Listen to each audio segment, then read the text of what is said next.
El contenido y las imágenes de este programa se difunden con fines noticiosos y de interés público. Además, los comentarios, opiniones y expresiones de sus invitados son responsabilidad exclusiva de ellos y no representan ni deben interpretarse como la opinión de este canal. En Next, nuestros periodistas y presentadores mantienen un nivel de compromiso con su audiencia, de entretener e informar de manera objetiva y con responsabilidad.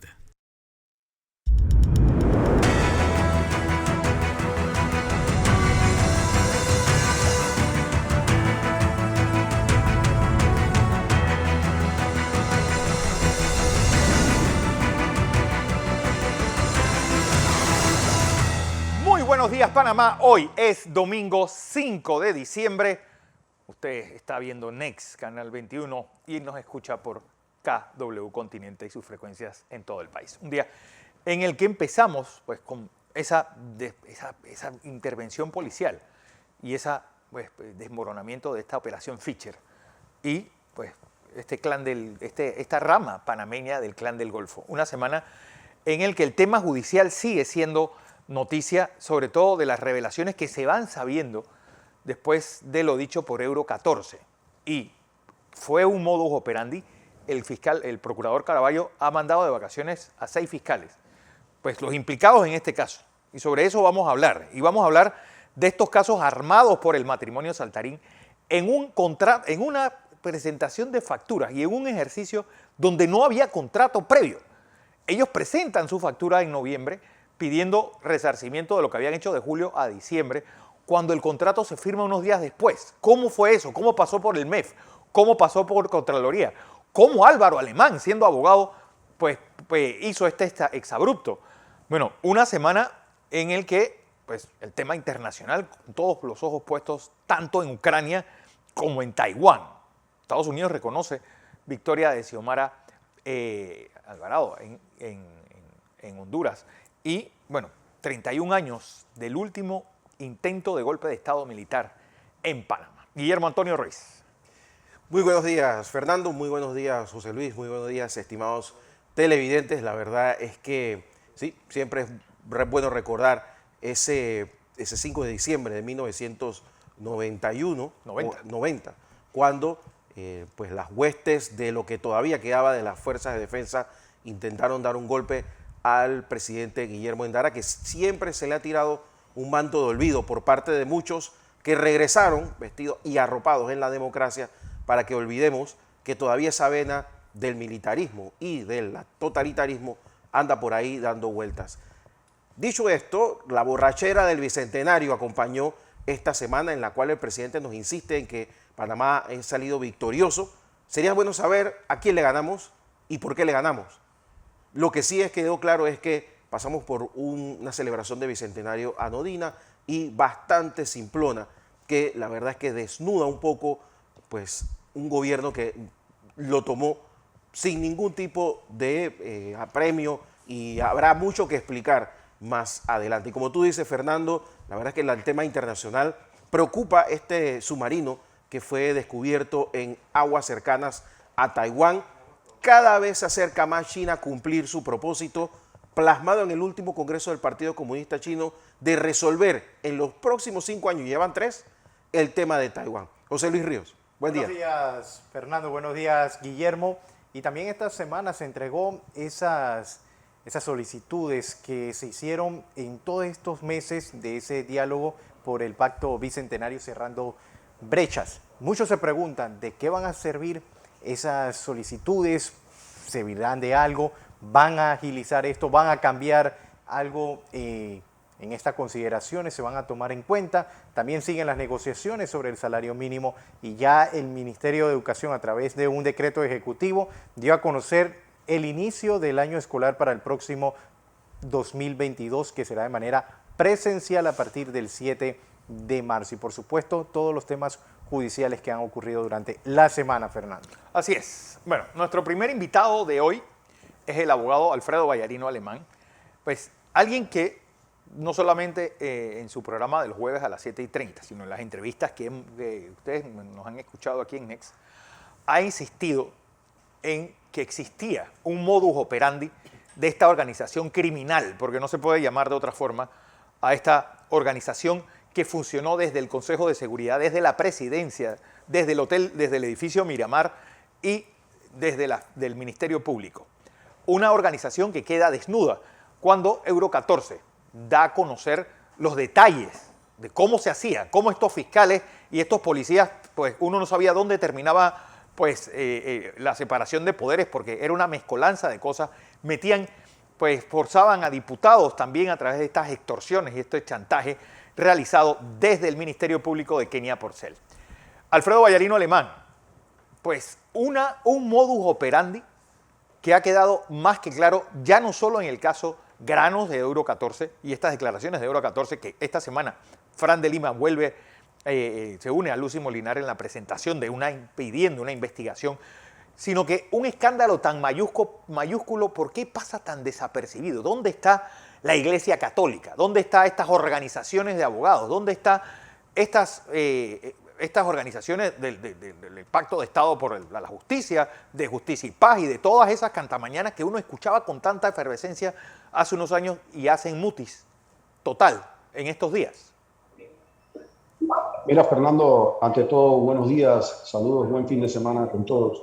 Mira, te comento, yo durante los últimos quizás 6, 7 años, si algo he reforzado, porque ya tenía mi tesis, tenía mi manera de pensar, pero si hay algo he reforzado de una manera muy triste, es darme cuenta que en efecto vivimos en un país de intereses, en donde pues aquí de repente pues una persona es competidor comercial de 2 televisoras y esas 2 televisoras lo atacan. Y esa persona es competidora de un periódico porque tiene otros periódicos y entonces el otro periódico dedica sus planas a eso. Hasta ahí y en el plano comercial tú podías entender que habían cosas que podían gustarte o no, pero otras ya traspasaban cualquier sentido de lo que es la civilidad. Lo que nosotros vivimos en 5 años fue que se estructuró desde la presidencia de la República, desde el más alto cargo que tiene la República de Panamá, utilizando uno de los órganos más sensitivos que tiene la República de Panamá, entiéndase Consejo de Seguridad, y armándose por quien debe llevar la tutela, la varita de vamos a proteger los derechos de todos los panameños.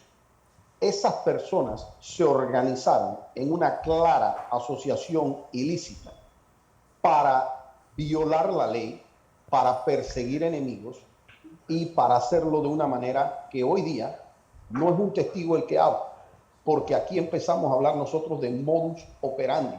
Y yo te puedo mencionar, y solo que vengan a mi memoria, gente como Ronnie Rodríguez ha salido públicamente en televisión diciendo: me ofrecieron un cargo diplomático, me ofrecieron inmunidad y lo único que querían era que yo declarara en contra de Ricardo Martín. William Pitti ha hecho esas mismas aseveraciones. Raúl Saimalo, a quien le causaron una detención, salió públicamente en La Estrella de Panamá y dijo: a mí me pidieron declarar en contra de los hijos de Ricardo Martinelli. Pasó la declaración del testigo protegido, que si bien él no admitió específicamente haber sido presionado, sí admitió que lo trajeron antes de que se hubiera puesto la denuncia, un carro del Consejo de Seguridad, y lo llevó a ser interrogado por el propio presidente de la República. Después de ese interrogatorio, él tiene 1.000.000 de razones para no admitir que fue presionado, y es que lo nombraron ganando $1.000 al mes, pasó a ganar $10.000 al mes, nombrado por ese presidente de la República. 8 días después de eso, lo mandan a Estados Unidos, y lo único que ese señor hizo, porque probado en el juicio, él nunca ejerció el cargo de agregado policial ante la OEA, jamás, no actuó en una sola asamblea de la OEA, no podía ser juramentado porque era un cabo y el cargo que se requiere es de coronel para arriba, pero lo cierto es que le dieron ese cargo diplomático, lo cierto es que le dieron una inmunidad y lo cierto es que lo que requirieron de él fue ven y declara en contra de Ricardo Martín. Ese mismo modus operandi lo reporta Euro 14. Euro 14 te establece que el día antes, es decir, no se había puesto la denuncia, le piden a él, lo agarran Consejo de Seguridad, se lo lleva a la Presidencia de la República. O sea, miren ustedes esto, porque a qué persona que la van a investigar la encierran y se Sí, lo llevan a la presidencia.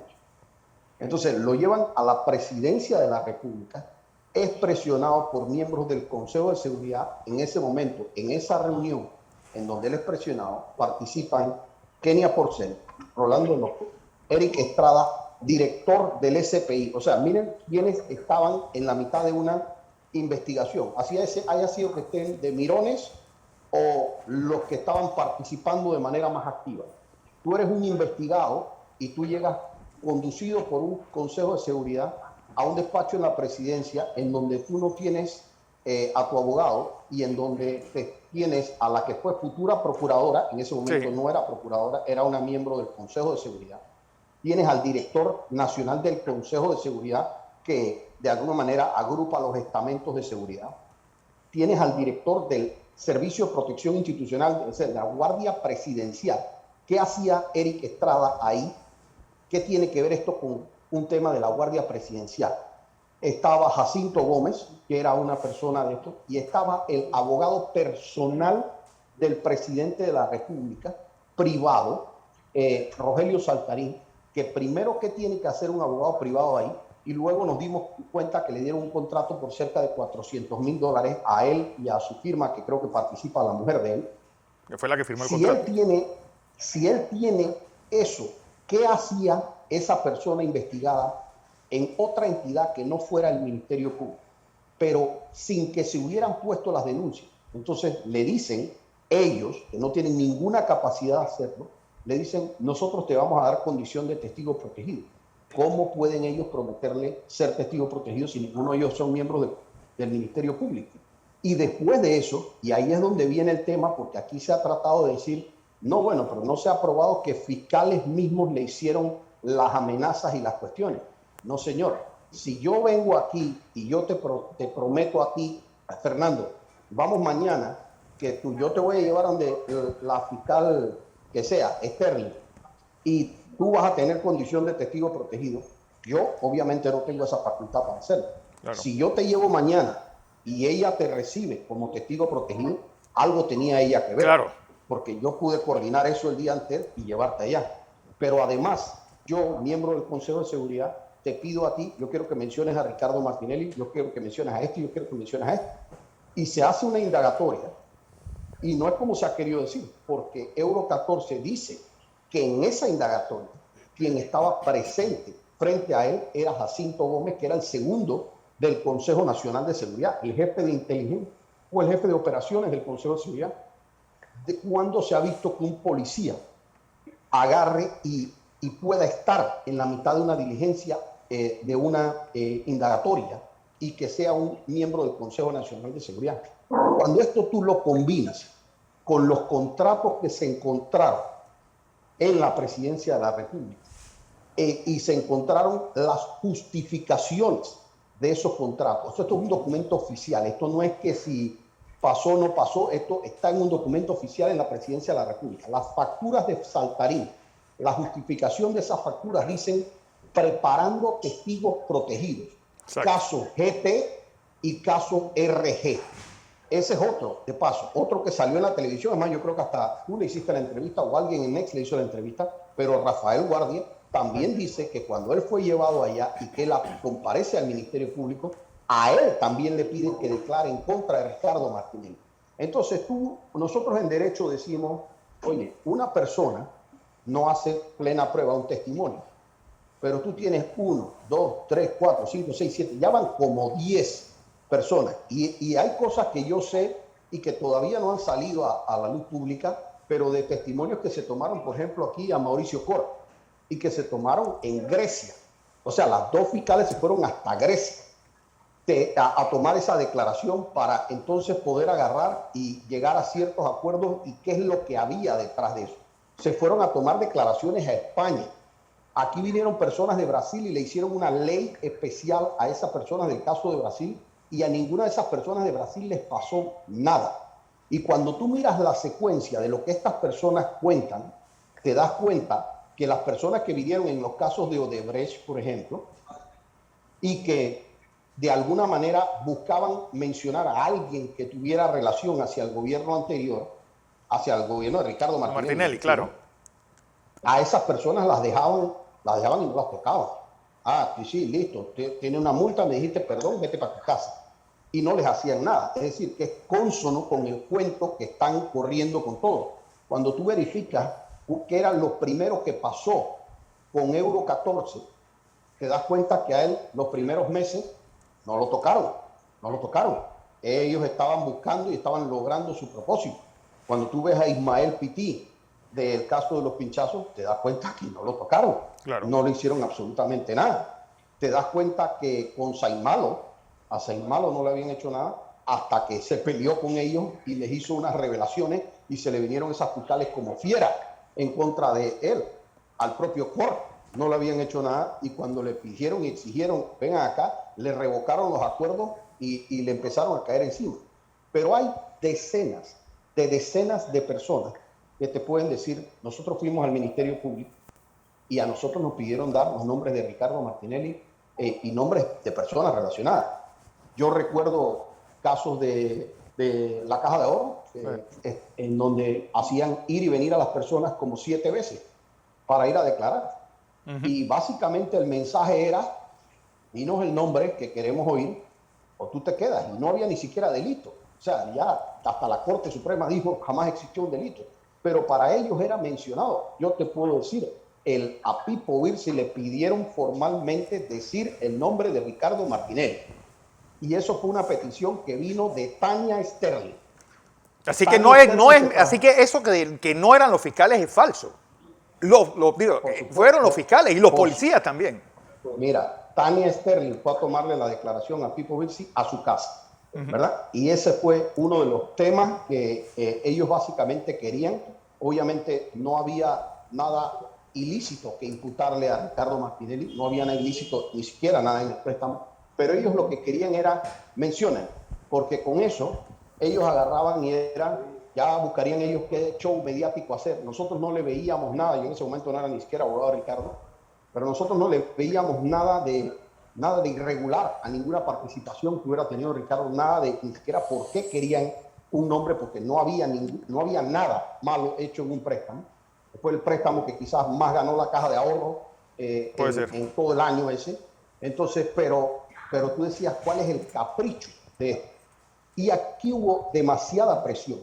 Pero lo importante para esto no es un tema de venganza, esto no es un tema ni siquiera de justicia, esto es un tema de seguridad ciudadana. Porque hay algo que yo no entiendo, Alfredo. Tú no puedes tener a ese tipo de personas, perdón, y te acabo con esto, tú no puedes tener ese tipo de personas montadas en el Ministerio Público. No. Y es que lo que no entiendo era que las detenciones que ellos hicieron, arbitrarias muchas, decían, no, es que yo te detengo, y cuando tú lees la detención, dice la posibilidad de destrucción de pruebas, y estos malandrines fiscales sí pueden destruir pruebas. ¿Por qué el procurador Caraballo no los detiene? Mira, era algo, yo no quiero usar el mismo arma que ellos, pero pienso que una investigación rápida sí debe llevarte a generar detenciones. Pero yo soy partidario, y así lo seré en todos mis programas, de que se generen las investigaciones previas. ¿Qué pasa? Aquí cuando le decían a una persona, incluso con todas las personas que tú conociste, del propio caso de la Caja de Ahorro, que hay peligro de fuga. ¿Qué peligro de fuga iba a haber si las personas iban voluntariamente? Y prueba está que después le dieron las medidas a esa persona, en todos los casos. O sea, mencióname una persona, Frank de Limia, Jimmy Tofor, Pipo Virsi, todos, los que tú quieras mencionar. Y ellos están yendo a sus procesos. A todos los que los llaman. Quiere decir que ese show de la supuesta plan de fuga era mentira. Sí. El tema de destrucción de las pruebas, no había una prueba que pudieras destruir porque tú no eras funcionario público. En ese momento no tenías acceso a estar destruyendo pruebas. Pero si tú querías asegurar la prueba y si la persona hubiera sido funcionario público, tú lo que haces es que lo separas. Claro. Lo separas del cargo y con eso ya la persona no tiene acceso a la prueba. La tercera era hacerle daño a terceras personas. Aquí han jugado con la figura de testigos protegidos de hacer cosas y aquí han pasado infinidad de casos y no le ha pasado ni se le ha roto una uña a nadie. y han hecho las bestialidades no vistas muchos supuestos testigos, por lo menos te puedo decir en el caso Pinchazo. Entonces, ahí está Ricardo, que decían que si no iba a enfrentar un caso, enfrentó dos veces el mismo caso. Y ahí estaba, al frente. Claro, a la gente no comprenderá en un momento dado que él de manera justificada inicialmente solicitó un asilo en Estados Unidos. Y claro que era justificado porque esto que está saliendo es justo lo que justificaba que esto era una persecución política, armada desde la Presidencia de la República, desde un Consejo de Seguridad, desde una Procuraduría que en los Varela Leaks está clarito cómo se conversaban a diario. Esa era la conversa a diario. O sea, Juan Carlos Varela, que a mi criterio no hizo una sola obra importante durante todo su gobierno, está claro que él creía que su trabajo era pararse a las 7 de la mañana y ir a ver qué estaba pasando en el Ministerio Público. Entonces, no entendió su propósito, pero yo aquí quiero diferenciar dos cosas. Una cosa es la maldad de esas personas que merecen el infierno y un par de cosas más, pero otra cosa es la estructura del Ministerio Público actual. O sea, si esas personas ya no fueran fiscales, nada más habría que buscar justicia y que les hagan la sanción, etc. Pero ahora mismo esos son fiscales del Ministerio Público y tú no puedes tener fiscales del Ministerio Público que sean capaces de esto, capaces de 7 fiscales en una audiencia de saber que una evidencia digital la hizo un Rolando López y esconderla. Entonces esto no se trata ni siquiera del resarcimiento de la justicia, se trata de que, procurador, usted es un jefe de esa institución, usted no quiere un poco de maleantes en su institución que deben estar buscando justicia de la ley y resulta ser que son capaces de falsear documentos, porque tú me perdonas, pero cuando tú le dices a una persona vamos a recibir esto como una llamada anónima, sí, cuando eso fue falso, eso es falsificar un documento público. Bueno, la indagatoria de la presidencia que fue un sábado y la pusieron como si hubiera sido un viernes. Claro, por eso, falsificar el lugar. Digo, que los tipos no tenían, ellos no tenían parangón, ellos eran una máquina de cometer ilegalidades. Y Guillermo Ruiz tiene una pregunta, Alfredo. Sí, buen día, Alfredo, ¿cómo estás? Mira, déjame darle la vuelta Salud, política Guillermo, y corregirte algo. Es importante que quede clara esta corrección que te voy a hacer. Juan Carlos Varela difícilmente salía antes de las 10 de la mañana de su casa, así que a las 7 de la mañana nunca estaba despierto. Difícil que estaba despierto. Casi que seguro. Sí. Dicho esto, Sí. mira, te he escuchado atentamente y me queda bien claro que la idea desde aquel entonces, el gobierno de Varela, era que Ricardo Martinelli no pudiera ser candidato presidencial más nunca. O sea, si te fijas, te das cuenta, aquí hay una obsesión porque alguien inculpe a Ricardo Martinelli lo que sea, así sea una cosa banal, para, aunque sea un pequeño delito, poderlo buscar e inhabilitarlo. Entonces, cuando tú te das cuenta, tú escuchas todo esto y ves que en este gobierno también siguió el mismo desorden, entonces te quedas pensando, bueno, ¿qué es lo que se quiere ocultar? Porque sí, hemos estado escuchando y viendo todas las interioridades del tema judicial, pero detrás políticamente, tú eres miembro de un partido político, da la impresión de que se está escondiendo algo, que no se quiere que un nuevo gobierno encabezado por Ricardo Martinelli descubra algo. Y comienzo a preguntarme qué tan grande es que durante los últimos 7 años el tema ha sido Ricardo Martinelli, al punto de que hoy, pues mira cualquier encuesta y sale a la calle y ya tú verás lo que opina la gente de quién será el próximo presidente. Mira, yo te digo, empecé quizás mi programa diciéndote que el dolor más grande era poder ver cómo estaban funcionando los intereses económicos, políticos, mediáticos detrás de esto. ¿Por qué? Porque los que participamos de las distintas audiencias, y no solamente me refiero a las de Ricardo Martinelli, me refiero también a las de la Caja de Ahorro, me refiero a todo lo que tuviera que ver con un sector que la gente identificara hacia Ricardo Martinelli, te puedo decir que mediáticamente los medios de comunicación no hacían justicia a lo que pasaba adentro. Claro. En ninguno de los casos. Uno sabía que se desbarataba hasta la última evidencia, que a la mal llamada evidencia que podía traer una fiscalía, y eso se lo callaba. No solo se lo callaba, yo tengo que ser más duro. Ellos no solo se callaron, ellos no solamente fueron, que no fueron imparciales, muchos de ellos participaron de esto. Y esta es la razón por la que yo creo que nosotros, aún al día de hoy, no tenemos una independencia mediática.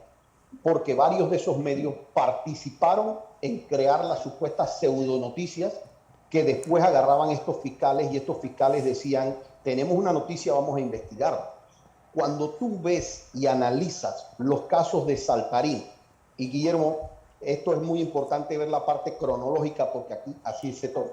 Por ejemplo, un caso como el de la Caja de Ahorro inició, y aquí me puede ayudar Fernando si me equivoca mi memoria, pero inicia hacia la parte de agosto o por ahí arriba del 2015. Sí. Es decir, entonces, cuando tú analizas los documentos de Saltarín, tú te das cuenta que desde el 2014 en la Procuraduría Paralela se estaban haciendo las investigaciones relacionadas a este tema de el Centro de Convenciones de Amador, y ahí están todas las reuniones que hacía Saltarín en el Consejo de Seguridad, etcétera.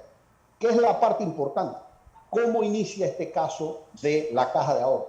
Supuestamente por una noticia de la prensa. Del diario La de Prensa. Un cheque de 500, sí, del diario La Prensa, de un cheque supuestamente de Ricardo Francolini, que no tenía nada que ver ni siquiera el cheque con la transacción, pero a través de esa supuesta noticia se hace un informe secretarial y 1 año y medio después de lo que ellos habían estado haciendo en el Consejo de Seguridad, supuestamente inicia este proceso. Espérate, Alfredo, que a ti se te olvida un enlace importante, porque antes que se dieran las primeras detenciones en el caso Caja de Ahorro, fue la convención de los panameñistas donde eligen a Popi Varela como presidente. Y él anuncia que viene pues una especie de revolución, o que ellos van a realizar una limpia y que van a ver lo que va a pasar con los enemigos del gobierno. Es decir, todo era planificado. El partido panameñista estaba parte de esta desgracia.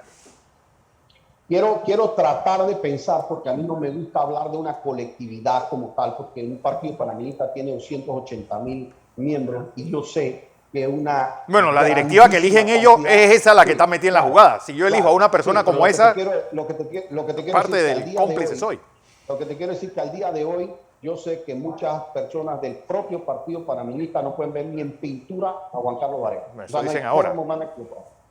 Ahora sí, claro, y hay mucha gente que por omisión cayó, que dejaron pasar estas cosas y que hoy día deberían no permitir que estas cosas sigan pasando, porque si no se respeta el derecho, si la ley no vale, si yo te puedo inventar el testigo que me da la gana, si yo le puedo pagar $1 millón a un testigo, si yo me puedo traer el día antes que ese testigo declare, yo me lo puedo traer a la presidencia de la República a sugestionarlo, a prepararlo, a enamorarlo, a lo que sea de eso. Y todo esto se vale. Y los jueces no entienden que esto anula. Si yo puedo crear un juez, un juzgado, como el de Valoisa Martínez, y yo puedo decirte, hay 17 juzgados, pero ¿sabes qué? Yo voy a crear un juzgado 18 y yo voy a nombrar una nueva juez. Y esa va a ser la jueza a la que yo voy a mandar los casos. Si yo te puedo hacer todas esas cosas, si yo puedo no hacerte imputaciones, si yo puedo hacer doble juicio, si la gente no entiende que eso no puede pasar, el poder rota, el poder da la vuelta, el poder cambia de mano. Y entonces vamos a estar ante la justicia de quien tenga el poder, de quien tenga los votos, de quien pueda en un momento dar eso.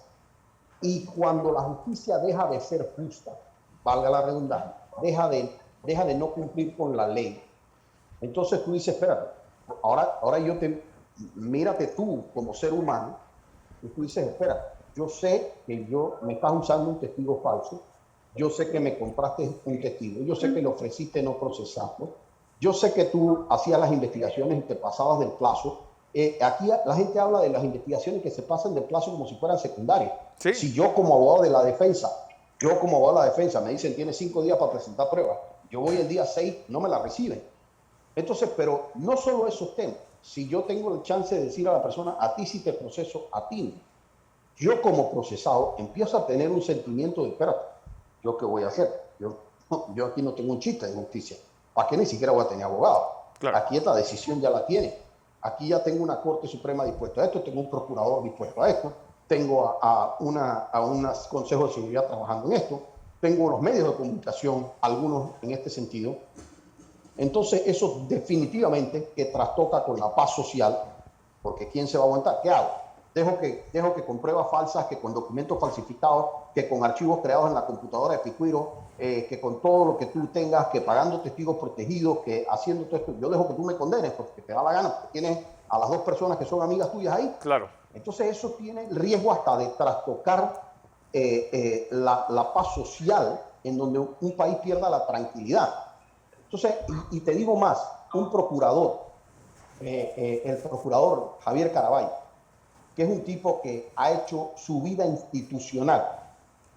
Javier está arriesgando mucho más que un tema de un puesto o no. Tiene 20 y pico de años de servicio que la gente se los va a cuestionar, porque la gente dice, ese es un fiscal que yo he conocido como un tipo institucional. Y si a él le toca investigar a sus compañeros, el Ministerio Público tiene 4.000 funcionarios. Tú no puedes, por 10 personas, por 15 funcionarios, tener a un Ministerio Público sistemáticamente cuestionado, válidamente cuestionado, porque tú no quieres sacar a 10 o 15 fiscales. Claro. Que tú sabes, porque Javier Caraballo fue, incluso yo diría, en cierta manera, hasta medio víctima. Víctima de la señora Kenia Porcel y de sus de la señora Kenia Porcel. Claro, así que bueno. Entonces, él mismo fue una víctima. Entonces, él debería tomar una acción contundente de decir, ya, ni por serlo ni por parecerlo, esta gente que está aquí claramente participó por omisión, por acción, por como quieras, por callarse, por verlo.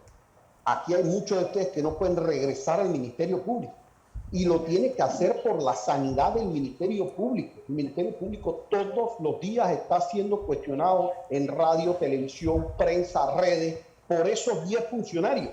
Sí. Porque nadie tiene las bolas de agarrar y decir, ustedes tienen que salir de este Ministerio Público porque ustedes no me van a acabar mi institución porque no quiero sacarlo. Esa gente tiene que irse y punto. Bueno, Alfredo, gracias por esta participación. Vamos a información comercial.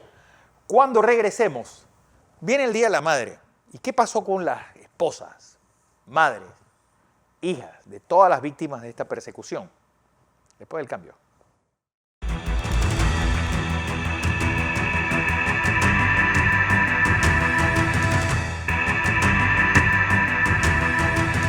Seguimos en la presentación de Entre Líneas. Hoy es domingo 5 de diciembre y lo dicho, pues cómo se vivió dentro de las familias toda esta ola de persecución, todas estas violaciones reiteradas de derechos humanos básicos. Yo voy a tener muy pronto a Gustavo Pérez, que va a hacer una entrevista larga sobre todas las reiteradas violaciones que se hicieron en complicidad.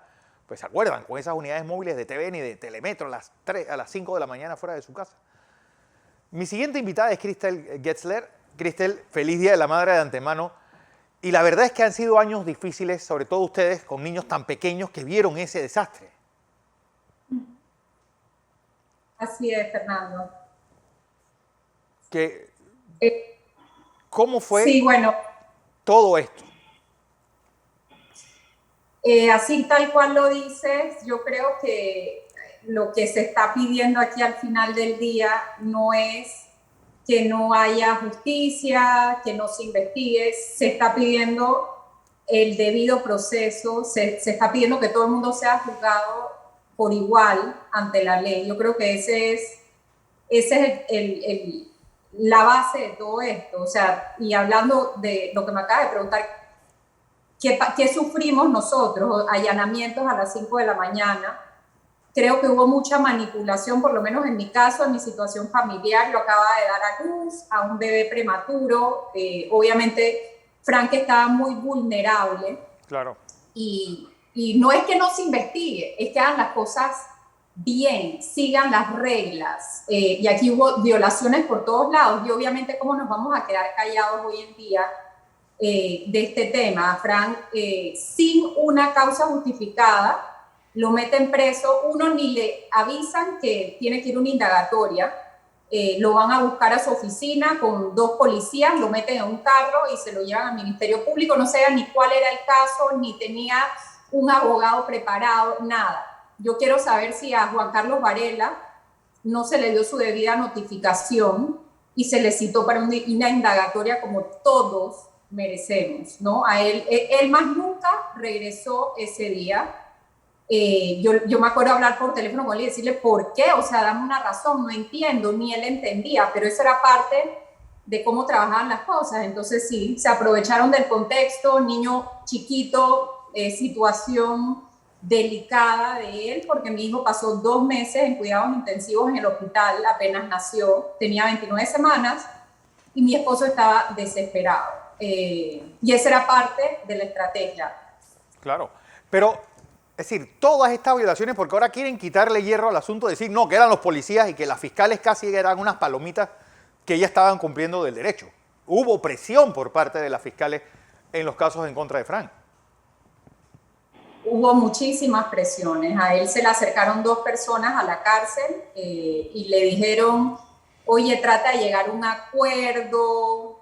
Yo me acuerdo, yo tuve conversaciones con Juan Carlos Varela y me decía, llega a un punto medio. Y estamos hablando del caso de Granos, el caso donde más estuvo detenido, 10 meses, y yo saber hoy que él no estaba ni incluido en el informe de Contraloría. Tú no sabes el dolor que me da, porque una cosa es aceptar una derrota, me explico, pero esto fue un abuso que gracias a Dios seguimos aquí y seguimos con vida, pero esto fue sin una justificación alguna. Y Juan Carlos Varela me decía, tratear a un punto medio con la fiscal. Y me acuerdo que yo le decía, esto es blanco o es negro, claro. O sea, él no tiene nada que ver en el caso de Granos. ¿Qué acuerdo? ¿Qué punto medio? O sea, no entiendo por qué tengo que mentir o él tiene que mentir para salir libre. O sea, no entendía. Bueno, y lo peor, porque aquí no solamente te mandaban mensajes a través de gente como Gustavo Gime o Baby Valderrama, o como en el caso de Gustavo Pérez, o a través de las fiscales de Ruth Morcillo, de Tania Sterling, como hicieron con Maciel Leurtemate, sino que usaron curas. Curas. ¿Qué hace Fernando Fontaneo, como se llama el curita ese? Enviando mensajes y sirviendo como si él fuera un fiscal. Es que era una manipulación a todo nivel y ellos estudiaban, a mi criterio, el perfil de cada persona y sabían por dónde manipularlas. Y la verdad es que fueron momentos sumamente difíciles y hoy en día uno mira para atrás y se da cuenta las banderas rojas que había por todos lados en la manera como hacían las cosas. Y no entiendo por qué se permitió, y aquí el tema ante el procurador y lo que se le está pidiendo es que si esto no se corrige, si no se llama la atención a esas personas que abusaron del sistema, se va a repetir. Entonces, no es que se le haga un favor a nadie, es corregir, castigar lo que estuvo mal, porque si no, el precedente queda y se repite. Porque, Cris, conversando con Frank de Lima, en ocasiones en entrevista y con usted misma, muchos iban a esa celda y le decían, si usted culpa o menciona a Ricardo Martinelli, usted va a pasar Navidad con sus hijos. ¿Cómo se sentían ustedes en ese momento? Porque allí se ve que utilizan una figura muy importante para los que somos padres, cuando nos alejamos de nuestros hijos, y manipular así y falsear todo esto por culpar a una persona. ¿En qué momento, qué pensaban ustedes? ¿Qué pasaba en ese momento por sus mentes?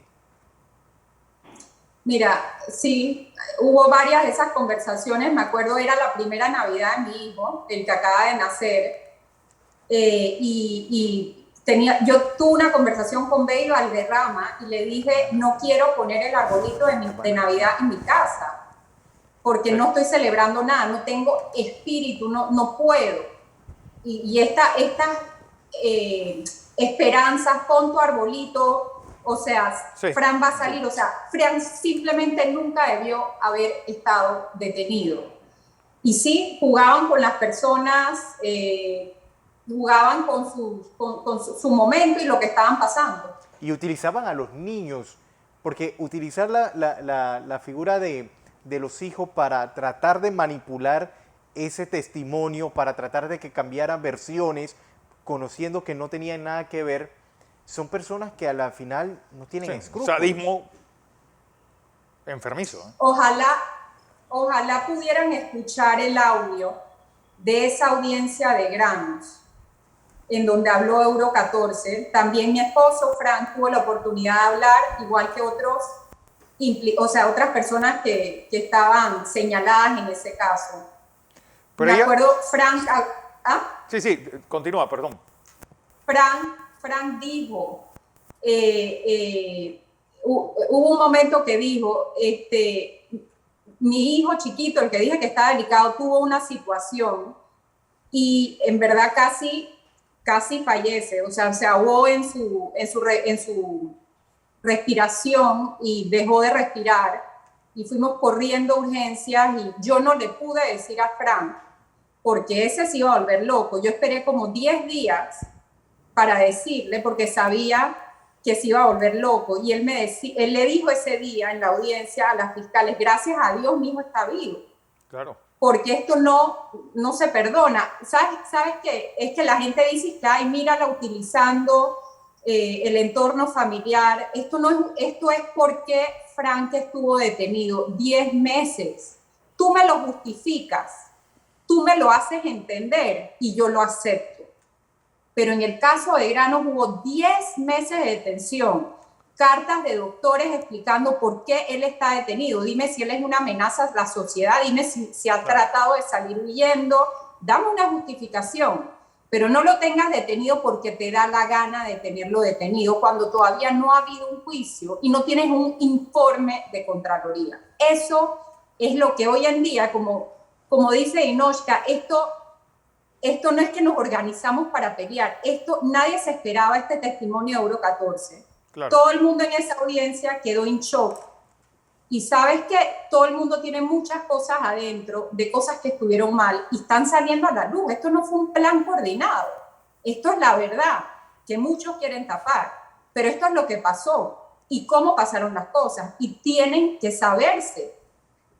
Bueno, la cosa es que, pues en el caso de ustedes, por ejemplo, que el matrimonio demostró una templanza tuya y por lo menos están juntos. ¿Cuántos perdieron matrimonios? ¿Cuántos perdieron ya no lo material, su trabajo, su casa, sus bienes, sino que, pues, cuánta gente perdió su vida en medio de esta venganza absurda para saciar la locura de un señor?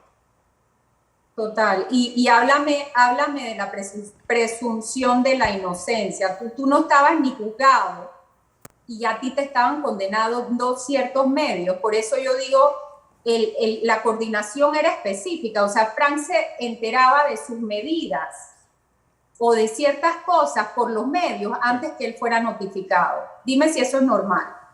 Sí. No. Entonces, no solo perdiste el trabajo, muchos perdieron familia, oportunidades, mancharon tu nombre antes de que tú tuvieras la oportunidad de defenderte, porque los juicios están siendo ahora, 7 años después, pero a ti te mancharon desde el día 1 que la fiscalía le pasaba información a los medios, ya tú estabas manchado, nadie respetó la presunción de inocencia.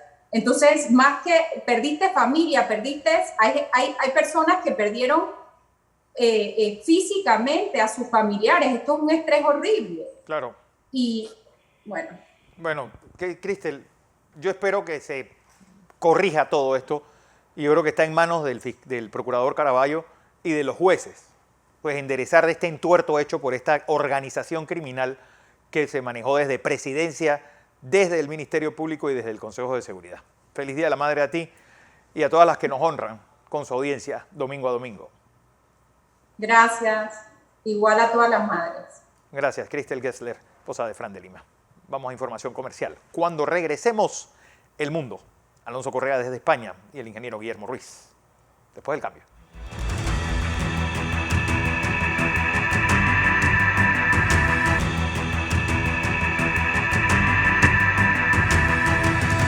Estamos de regreso con más de Entre Líneas y vamos a analizar el tema internacional porque ya nos acompaña Alonso Correa desde España. Alonso, se vuelve interesante, se torna interesante la candidatura por la presidencia en Francia. Esto y más a continuación. Alonso, buenos días.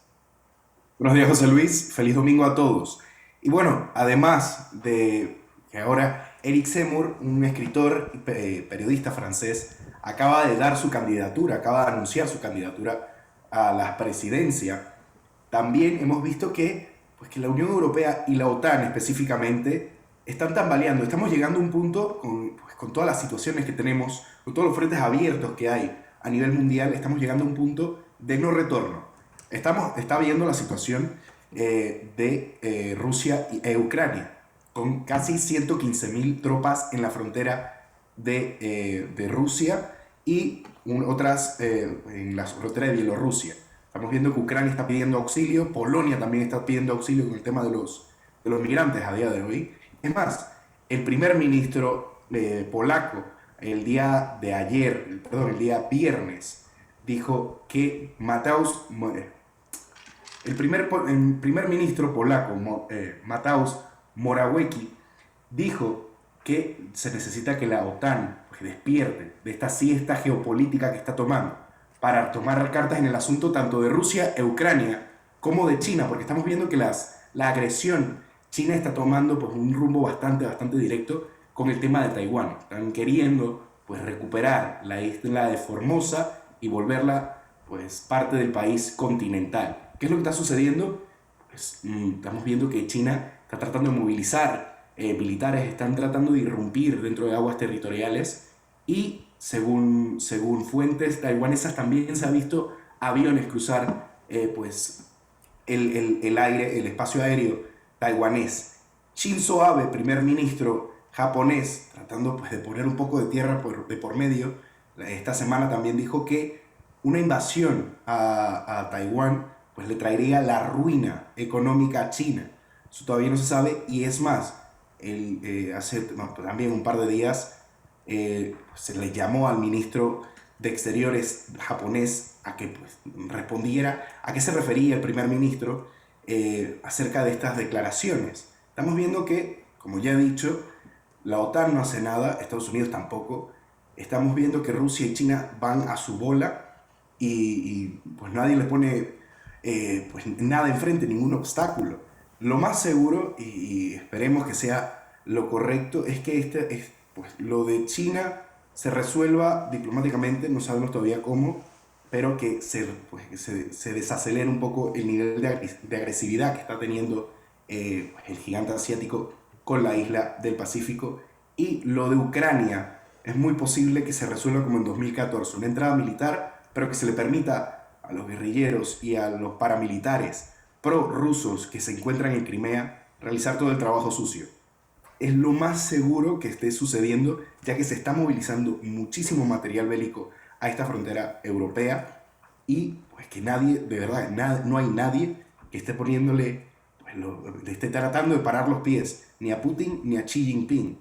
Y como ya he dicho, el tema de los migrantes a día de hoy sigue activo, seguimos viendo pues actividad en la frontera bielorrusa, pero es que ya pasó, ya a nadie le importa ahora mismo, estamos otra vez pues con los mismos problemas de siempre, de peleas diplomáticas y poco más.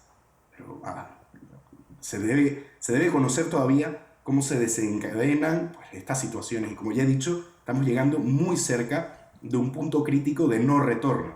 Pero para continuar este análisis, regresemos al estudio. Por supuesto que sí, Alonso, y nos acompaña también Guillermo, que al inicio del programa hablaba sobre este tema que se ha tornado bastante interesante, Guillermo. Sí, Alonso, lo que pasa es que durante el gobierno de Trump, el comando central práctico de la OTAN regresó a ese edificio espantoso que tiene esta organización en Bruselas. Ahora, los gobiernos europeos piensan que con la llegada de Biden eso va a regresar al Pentágono, pero en este momento en Estados Unidos anda sin piloto porque el señor Biden está dormido cuando sabe dónde está. Entonces, dicho esto, yo creo que China va a aprovechar no para invadir Taiwán, a cómo va a buscar la posibilidad que desde adentro un gobierno pro-chino cambie y negocie una anexión con China. Y esa misma salida es la que creo que va a terminar pasando en Ucrania, que ya Putin lo ha intentado varias veces, Alonso y estimados televidentes. Entonces, dicho esto, en un mundo, en un escenario geopolítico tan complicado, ojo con París y Londres, que cada cierto tiempo se enseñan los dientes por cualquier tontería, como si estuviéramos en 1742. Nada más hace poco teníamos la crisis de los pescadores, la otra vez la crisis de no sé qué otra cosa. Entonces, cada vez que se están dando estas tensiones, tenemos que también sumar el cambio de gobierno en Alemania, que hay que ver cuál va a ser el talante del próximo canciller alemán, que va a ser una coalición y a qué velocidad se moverá. Angela Merkel tenía prácticamente carta blanca, este señor yo no creo que tanta, y además vienen muy ideologizados. Es muy complejo lo que está pasando en la Unión Europea. Vladimir Putin no tiene un ejército como en los tiempos de los soviéticos, pero es muy hábil. Y Xi Jinping tampoco tiene el ejército que da la impresión que tienen, pero van por Taiwán porque lo pusieron en sus objetivos de 5 años. Para hacer un inciso pues, rápido acerca de la política de aquí de la Unión Europea, y lo estoy diciendo porque lo estoy viendo, se está viendo ya desde dentro de la sociedad, por lo menos de uno de los países europeos como lo es España, es que pues, el paradigma, la situación está cambiando y bastante rápido. Hace un par de años, hace 2, 3 años, veíamos que pues, la sensación general de política de la sociedad era pues, un centro tirando hacia la izquierda, y a día de hoy, por lo menos, repito, aquí en España, y creo que en Francia es igual, como ya he dicho, la postulación de Eric Zemmour como para primer ministro es pues, que se van a cambiar, como ya he dicho, los paradigmas, y va a venir pues, el resurgimiento de una derecha, un centro derecha o una derecha a todos, y si no es a todos, a gran parte de todos los estados que representan la Unión Europea. Pero hay algo que nosotros, es que mientras tanto, en el patio trasero parece que estamos de carnavales, porque pues ya es casi una realidad la victoria, o por lo menos la virtual, si las elecciones colombianas fueran hoy del señor Petro. Esta señora ganadora en Honduras acaba de decir que romperá relaciones con Taiwán y pues buscará relaciones diplomáticas con China, y acogida al foro de Sao Paulo. Lo que va a pasar en Chile va a ser muy importante, y en el Departamento de Estado parece que la única prioridad es que el matrimonio gay sea universal. Sí, no veo otra política coherente de los Estados Unidos hacia el mundo más que expandir el matrimonio igualitario por el mundo. Y es que, como ya les estoy diciendo, aquí en España ha sido pues, 3/4 partes de lo mismo. Estamos viendo que en 2 años de gobierno, la máxima, bueno, y un ministerio creado que le cuesta al contribuyente 500 millones de euros, lo máximo que se ha hecho es poner luces moradas en las comisarías para celebrar el 25 de noviembre, poco más. Estamos viendo que también hay un aumento en gran parte de todo el continente de violaciones, de delitos a mano armada, de asesinatos, y nadie dice nada, nadie hace nada, ningún político creo que se atreve a dar la cara y a tratar de solucionar estos problemas. Porque tú ves que el señor Ortega y el señor Maduro pareciera que estuvieran de vacaciones. Muertos de la risa. No están y los presos como políticos ahí todavía. Ahí todavía, bueno, lo de Cuba yo creo que los tipos están esperando o que el virus se los termine de tragar o no sé, pero lo que quiero decirte es que no hay política exterior de los Estados Unidos hacia América Latina de ningún tipo. Es decir, pareciera que tuviéramos en plan pausa, y si ellos nos veían como un patio trasero, ahora no nos ven ni siquiera como el desván donde tiran el avance de la justicia kirchnerista sobre Mauricio Macri te da una idea de que no la quieren perder por la legal, sino ganarla por la ilegal. O sea, estos países bolivarianos del bolivariano, entre comillas, se están blindando y aprovechando de un Estados Unidos que tiene la 7ª flota y las demás flotas todas dormidas. Que ha sido un y como dice Fernando, muy metidos en la agenda esta. Bueno, es que la mejor imagen fue cuando salió la estampida de Afganistán. Lo único que quedó en la sede de la embajada fue la bandera del arcoíris. Eso es, yo creo que ahí es la mejor imagen, y es yo creo que la imagen de este año 2021 de la política exterior estadounidense. Pero en fin, Alonso, como siempre, un placer tenerte acá en tu patria. José Luis, ¿qué tenemos para esta semana? Bueno, el llamado a paro de parte de los transportistas, que le están dando una semana al Ejecutivo para volver a conversar con el presidente de la República y que se cumpla con lo pactado, porque supuestamente no han recibido respuesta.